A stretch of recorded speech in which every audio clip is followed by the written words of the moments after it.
Hey guys, Zero here. Well, it took a lot longer than expected, but I'm finally getting around to making this. For the past month, every time I planned on starting this, something unexpected just kept getting in the way. This is Dunny Legacy, an old fan-made Myst game. Unlike my Myst LP, this is a more serious game with an actual story. It's fairly short with only a few small puzzles, and most of the game consists of reading journals. It's simple, but I thought it was pretty good years ago. You'll notice that my resolution seems kind of awkward, but that's because that's how the game was set up. For whatever reason, the creator used different resolutions for the main game and the journals, and there's often a lot of unused space in the window.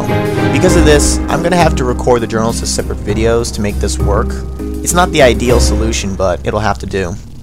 Anyways, let's get started. Made by Venture Quest Entertainment, which the website is actually gone now. It's been long gone.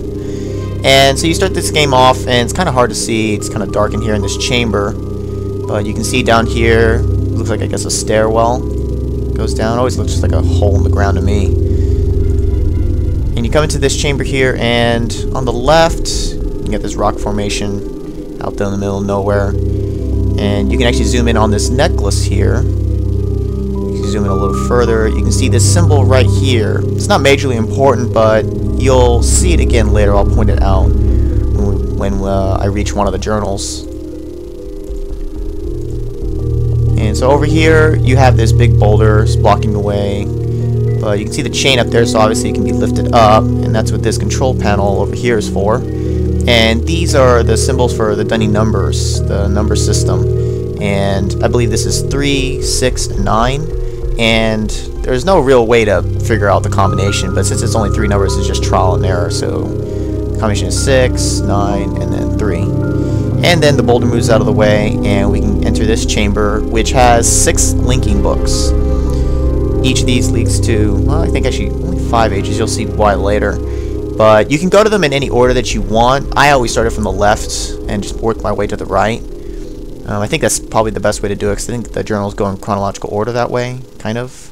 Either way, and this last book here, we can't go to there yet anyways, because there's a locked door there that we need the combination for. So that's basically what we have to get first. So going to this first book here, this is The Age for Taiga, I believe it's called. And you can see that it's cold as hell here.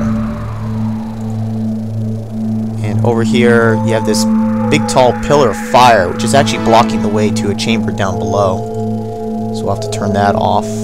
That's the machine for it right there. But you come over here, and there's this big cage here. I never really knew what this was for, but from reading the journals, I think this is for maybe the snowwalkers or whatever that it's on this age. I'm not really sure. And inside here, you find this piece of paper on the ground. It's a diagram of something. And it says, "A balance must be achieved. Miscalculation could end in disaster." Well, it's actually not really that hard. This is for the machine right behind me. Like I said, it's fairly simple. So you have all these symbols. The numbers, they don't really mean anything though. You can't really click on them anyways. It's pretty much just these 4 right here. You move this up and down. Once you move that all the way down, you can't move this up anymore. But all you do is line them up in the middle, and that's it. See, the puzzles are really simple. It's all about the journals and the story, really. But it takes away the pillar of fire, and it frees this up, so we can go down below. And the music changes, and to someone's living, chambers. And over here, at first I never knew what this was, and you can see it's got this yellow part right here, and if you click away, it kind of disappears. You click on it again, and it comes right back. I believe that's a staff. I think it gets mentioned later on in one of the journals.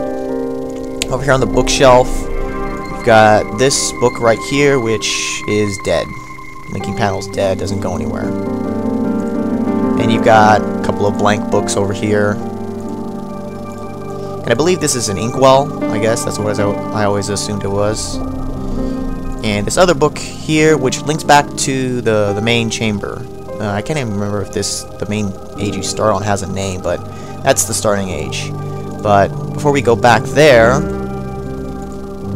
this is where the main part of the game is, the journals. And this is Castor's journal, Cass for short. And like I said, I'm going to have to record the journal separately because the resolutions are different. So it's only about halfway through this video, but already I'm going to cut this one here.